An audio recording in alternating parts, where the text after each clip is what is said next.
ব্যারাকে ফিরতে চায় সেনাবাহিনী, জুলাই অভ্যুত্থানের সনদ এবং স্বরাষ্ট্রমন্ত্রীর গোপন হিটলিস্ট। একটি রাষ্ট্রের সবচেয়ে স্পর্শকাতর নার্ভ বা স্নায়ুকেন্দ্র হলো তার স্বরাষ্ট্র মন্ত্রণালয়। যখন কোনো দেশ একটি বিশাল অভ্যুত্থান বা গণ আন্দোলনের পর নতুন করে ঘুরে দাঁড়ানোর চেষ্টা করে, তখন এই মন্ত্রণালয়ের প্রতিটি সিদ্ধান্তই হয়ে ওঠে এক একটি ঐতিহাসিক টার্নিং পয়েন্ট। সদ্য নির্বাচিত নতুন সরকারের স্বরাষ্ট্রমন্ত্রী সালাহউদ্দিন আহমেদ যেন আজ ঠিক সেই ঐতিহাসিক সন্ধিক্ষণেই দাঁড়িয়ে আছেন। সচিবালয়ের চার দেয়ালের ভেতরে আজ যেন এক নতুন রণকৌশলের ছক আঁকা হচ্ছে। একদিকে জুলাইয়ের রক্তক্ষয়ী গণ অভ্যুত্থানের আইনি জটিলতা, অন্যদিকে রাস্তায় টহল দেওয়া ক্লান্ত সশস্ত্র বাহিনী। একদিকে চট্টগ্রামের ব্যবসায়ীর বাসায় গুলির শব্দ, অন্যদিকে সীমান্তের কাঁটাতারে ঝুলে থাকা পুরনো ভূরাজনৈতিক সমীকরণ। সব মিলিয়ে স্বরাষ্ট্র মন্ত্রণালয় এখন আক্ষরিক অর্থেই এক চরম উত্তপ্ত আগ্নেয়গিরি। কিন্তু এই আগ্নেয়গিরির উপর দাঁড়িয়ে স্বরাষ্ট্রমন্ত্রী আজ এমন কিছু বিস্ফোরক বার্তা দিয়েছেন যা শুধু আইন শৃঙ্খলা রক্ষাকারী বাহিনীকেই নয়, কাঁপিয়ে দিয়েছে আন্ডারওয়ার্ল্ডের অন্ধকার জগৎকেও। তিনি সাফ জানিয়ে দিয়েছেন, সেনাবাহিনী আর রাস্তায় থাকতে চায় না। তিনি উন্মোচন করেছেন জুলাই বিপ্লবীদের জন্য এক অভেদ্য আইনি ঢাল। আর সবচেয়ে ভয়ঙ্কর খবর হলো, শীর্ষ সন্ত্রাসী ও চাঁদাবাজদের জন্য তৈরি হচ্ছে এক চরম গোপন হিটলিস্ট। আজ আমরা ব্যবচ্ছেদ করব স্বরাষ্ট্র মন্ত্রণালয়ের সেই রুদ্ধদ্বার বৈঠক এবং আগামী দিনের বাংলাদেশের নতুন আইন শৃঙ্খলার ডক্ট্রিন বা নীতিমালা।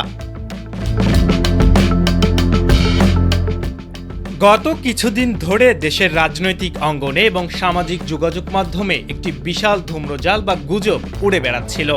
বলা হচ্ছিল, জুলাই আন্দোলনের সময় যে পুলিশ সদস্যরা নিহত হয়েছেন তার দায়ভার চাপিয়ে আন্দোলনকারীদের বিচারের আওতায় আনা হতে পারে। এই একটি গুঞ্জনেই সাধারণ ছাত্র জনতার মনে তৈরি হয়েছিল এক চরম উৎকণ্ঠা। কিন্তু ফায়ার সার্ভিসের কর্মকর্তাদের সাথে এক রুদ্ধদ্বার বৈঠক শেষে সাংবাদিকদের মুখোমুখি হয়ে স্বরাষ্ট্রমন্ত্রী সালাহউদ্দিন আহমেদ এই সমস্ত গুজবের কফিনের শেষ পেরেক ঠুকে দিয়েছেন। তিনি অত্যন্ত দৃঢ় এবং তীক্ষ্ণ কণ্ঠে স্পষ্ট করে দিয়েছেন, পুলিশ হত্যার বিচার নিয়ে আন্দোলনকারীদের বিরুদ্ধে তিনি অতীতেও কোনো কথা বলেননি আর ভবিষ্যতেও বলবেন না। বরং তিনি এমন এক মেগা প্রকল্পের কথা জানিয়েছেন যা বিপ্লবীদের জন্য এক অভেদ্য বর্ম হিসেবে কাজ করবে। তিনি জানিয়েছেন, যারা এই জুলাই ছাত্র গণ অভ্যুত্থানে অংশ নিয়েছেন, যারা বুলেটের সামনে বুক পেতে দিয়েছেন, তাদের প্রত্যেককে আইনি এবং সাংবিধানিক সুরক্ষা দেওয়া হবে। আর এই সুরক্ষার মূল ভিত্তি হবে একটি বিশেষ অধ্যাদেশ এবং জুলাই জাতীয় সনদ। নতুন সরকার এই সনদের আইনি ও সাংবিধানিক স্বীকৃতি দিতে ইতিমধ্যেই স্বাক্ষর করেছে এবং তারা সম্পূর্ণ অঙ্গীকারবদ্ধ। এর অর্থ হলো, স্বৈরাচার পতনের ওই উত্তাল দিনগুলোর কোনো ঘটনার জন্যই কোনো আন্দোলনকারীকে আর কাঠগড়ায় দাঁড়াতে হবে না। এটি শুধু একটি আইনি সিদ্ধান্ত নয়, এটি একটি বিপ্লবের প্রতি রাষ্ট্রের সর্বোচ্চ সম্মান প্রদর্শন। এবার আসা যাক রাষ্ট্রের সবচেয়ে সুশৃঙ্খল এবং শক্তিশালী বাহিনীর কথায়। অন্তর্বর্তীকালীন সরকারের আমলে যখন দেশের আইন শৃঙ্খলা পরিস্থিতি সম্পূর্ণ ভেঙে পড়েছিল, তখন বাধ্য হয়েই সশস্ত্র বাহিনীর সদস্যদের বিচারিক ক্ষমতা বা ম্যাজিস্ট্রেসি পাওয়ার দিয়ে মাঠে নামানো হয়েছিল। এখন নির্বাচনের মাধ্যমে নতুন সরকার গঠিত হয়েছে, কিন্তু সেনাবাহিনীর সদস্যরা এখনো মাঠেই আছেন। প্রশ্ন হলো, তারা কবে ব্যারাকে ফিরবেন? স্বরাষ্ট্রমন্ত্রী অত্যন্ত খোলামেলাভাবে যে সত্যটি স্বীকার করেছেন তা অনেকের জন্যই বিস্ময়কর। তিনি বলেছেন, সশস্ত্র বাহিনী আর দীর্ঘদিন মাঠে থাকতে চায় না। এর পেছনের কারণটি অত্যন্ত যৌক্তিক। একটি নিয়মিত সামরিক বাহিনীর মূল কাজ হলো দেশের সীমানা রক্ষা করা এবং নিজেদের সামরিক প্রশিক্ষণ অব্যাহত রাখা। দিনের পর দিন রাস্তায় ট্রাফিক কন্ট্রোল বা সিভিল ডিউটি করলে তাদের মূল সামরিক প্রশিক্ষণ মারাত্মকভাবে ব্যাহত হয়। স্বরাষ্ট্রমন্ত্রী জানিয়েছেন, সেনা সদস্যদের ব্যারাকে ফিরিয়ে নেওয়া এবং স্পর্শকাতর সিদ্ধান্তটি এখন সরকারের একদম উচ্চ পর্যায়ের টেবিলে রয়েছে। এরই পাশাপাশি আরেকটি ভয়ঙ্কর বাহিনীর ভাগ্য এখন সুতোর উপর ঝুলছে, র্যাপিড অ্যাকশন ব্যাটালিয়ন বা র্যাব। বিগত বছরগুলোতে মানবাধিকার লঙ্ঘন এবং গুম খুনের অভিযোগে আন্তর্জাতিকভাবে চরম সমালোচিত এই বাহিনীকে কি বিলুপ্ত করা হবে?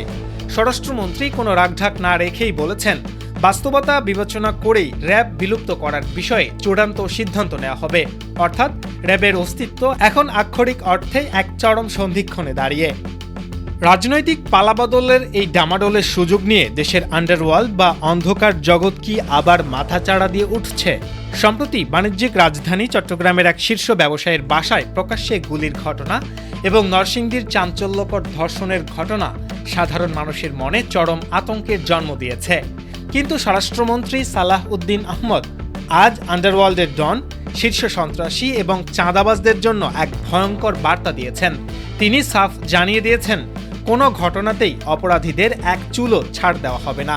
তিনি অত্যন্ত শান্ত কিন্তু শীতল কণ্ঠে জানিয়েছেন, দেশের আনাচে কানাচে লুকিয়ে থাকা সমস্ত শীর্ষ সন্ত্রাসী এবং চাঁদাবাজদের একটি নিখুঁত তালিকা তৈরি হচ্ছে। তিনি সাংবাদিকদের সামনে পরিষ্কার বলেছেন, আমি আমাদের পরিকল্পনাটা এখানেই ফাঁস করতে চাই না। এ বিষয়ে আমরা অত্যন্ত কঠোর। একজন স্বরাষ্ট্রমন্ত্রী এই পরিকল্পনা ফাঁস না করার ঘোষণায় বলে দেয়, আইনশৃঙ্খলা রক্ষাকারী বাহিনী হয়তো রাতের আধারে এমন কোনো মেগা অপারেশনের ছক কষছে যার কোনো পূর্বাভাস অপরাধীরা পাবে না। এই গোপন হিটলিস্ট এখন চাঁদাবাজ এবং সন্ত্রাসীদের জন্য এক টিকটিক করতে থাকা টাইম বোমা। দেশের ভেতরের এই চরম অ্যাকশন প্যানেলের পাশাপাশি স্বরাষ্ট্রমন্ত্রীকে সামলাতে হচ্ছে আন্তর্জাতিক ভূরাজনীতির চরম উত্তাপ। আজ তার দপ্তরে এসেছিলেন ভারতীয় হাইকমিশনার প্রণয় ভার্মা। প্রায় 1 ঘন্টার এক রুদ্ধদ্বার বৈঠক। কি কথা হলো সেখানে? স্বরাষ্ট্রমন্ত্রী অত্যন্ত স্পষ্টভাবে ভারতের সামনে বাংলাদেশের নতুন সরকারের ডক্ট্রিন বা নীতিমালা তুলে ধরেছেন।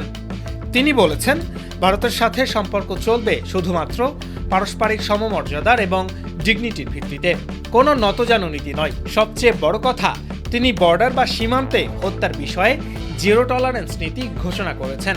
তিনি প্রণয় ভার্মাকে কড়া ভাষায় জানিয়েছেন, বর্ডার হত্যার বিষয়টি যেন আমাদের আর শুনতে না হয়। বিজিবি এবং বিএসএফ এর মধ্যে নিরবচ্ছিন্ন যোগাযোগের মাধ্যমে সীমান্তকে রক্তপাতহীন করার এক কড়া বার্তা দেওয়া হয়েছে আজ। শুধু ভারত নয়, একই দিনে পাকিস্তানের হাই কমিশনারও সৌজন্য সাক্ষাৎ করেছেন স্বরাষ্ট্রমন্ত্রীর সাথে। একই দিনে চিরবৈরী 2 পারমাণবিক প্রতিবেশী রাষ্ট্রদূতের সাথে স্বরাষ্ট্রমন্ত্রীর এই বৈঠক প্রমাণ করে, বাংলাদেশ এখন ভূরাজনৈতিক ভারসাম্যের এক নতুন এবং অত্যন্ত তীক্ষ্ণ দড়ির উপর দিয়ে হাঁটছে।